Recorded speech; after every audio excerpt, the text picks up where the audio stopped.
Assalamualaikum warahmatullahi wabarakatuh. Perkenalkan, nama saya Prisa Nur Afida, NIM 203200223, dan teman saya Putri Lydia Kusumawati, NIM 203200224. Di sini kami akan mempresentasikan materi tentang pengorganisasian kurikulum. Pengertian pengorganisasian kurikulum. Menurut Nasution pada tahun 1982, pengorganisasian kurikulum merupakan pola atau bentuk bahan pelajaran yang disusun dan disampaikan kepada siswa. Melalui pengorganisasian kurikulum ini, guru dan pengelola pendidikan akan memiliki gambaran yang jelas tentang tujuan program pendidikan, bahan ajar, tata urut dan cakupan materi, penyajian materi, serta peran guru dan murid dalam pembelajaran. Struktur program pengorganisasian kurikulum dapat dibedakan menjadi dua, yaitu struktur program vertikal dan struktur program horizontal. Struktur program vertikal pengorganisasian kurikulum. Struktur program vertikal pengorganisasian kurikulum berhubungan dengan masalah sistem pelaksanaan kurikulum di sekolah, yang meliputi yang pertama, penggunaan sistem kelas atau tanpa kelas dalam pelaksanaan kurikulum. Yang kedua, sistem unit waktu yang digunakan. Yang ketiga, pembagian waktu untuk masing-masing bidang studi dan pokok bahasan. Yang pertama, penggunaan sistem kelas atau tanpa kelas dalam pelaksanaan kurikulum. Sistem kelas menuntut penjejangan, cakupan, dan urutan setiap mata pelajaran berdasarkan pertimbangan logis dan psikologis. Dalam sistem ini, kemajuan anak ditandai dengan kenaikan kelas yang selalu menyesuaikan dengan teman-teman sekelasnya. Sistem tanpa kelas dilaksanakan dengan penyediaan tingkat-tingkat dalam program tertentu. Setiap anak yang telah mampu diberi kebebasan untuk berpindah program setiap waktu tanpa harus menunggu teman yang lain. Yang kedua, sistem unit waktu yang digunakan.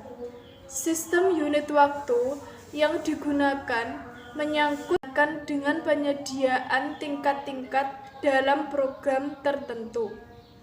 Setiap anak yang telah mampu diberi kebebasan untuk berpindah program setiap waktu tanpa harus menunggu teman yang lain. Yang kedua, sistem unit waktu yang digunakan. Sistem unit waktu yang digunakan menyangkut bagaimana pembagian satuan waktu belajar ditetapkan, catur bulan atau disebut dengan semester. Yang ketiga, pembagian waktu untuk masing-masing bidang studi dan pokok bahasan. Pembagian waktu untuk tiap mata pelajaran dan pokok bahasan harus dilakukan secara adil, yang didasarkan kepada bobot dan kedudukannya, dalam rangka mencapai tujuan pendidikan. Selanjutnya, struktur program horizontal pengorganisasian kurikulum yang akan dipresentasikan oleh Mbak Prisa. Baik, di sini saya akan mempresentasikan lanjutan dari Putri Lydia tadi, bahwasanya saya akan mempresentasikan tentang struktur program horizontal pengorganisasian kurikulum. Terdapat 3 macam, yaitu spirit subject kurikulum, correlate kurikulum, dan integrate kurikulum. Yang pertama adalah konsep dasar spirit kurikulum atau dapat dikatakan sebagai mata pelajaran terpisah. Di sini bahwasanya kurikulum ini menekankan pada penyajian bahan pelajaran dalam bentuk bidang studi atau mata pelajaran.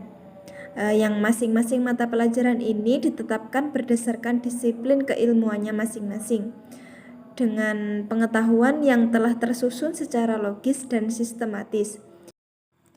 Di dalam struktur pengorganisasian kurikulum di Indonesia ini terdapat pengertian, yaitu struktur kurikulum adalah susunan atau pola dalam penyampaian mata pelajaran yang harus kita tempuh oleh peserta didik dalam proses pembelajarannya. Cakupan muatan kurikulum pada setiap mata pelajaran ini dituangkan dalam kompetensi yang harus dikuasai peserta didik, yang sesuai dengan bahan pelajaran yang tercantum dalam struktur kurikulum. Standar kompetensi lulusan yang harus dimiliki oleh setiap peserta didik, yaitu pada setiap tingkat kelas atau program yang menjadi landasan pengembangan kompetensi. Yang kedua adalah mengenai kompetensi dasar. Di dalam kompetensi dasar ini merupakan tingkat kemampuan siswa dalam konteks muatan pembelajaran, pengalaman belajar atau mata pelajaran yang mengacu pada kompetensi inti.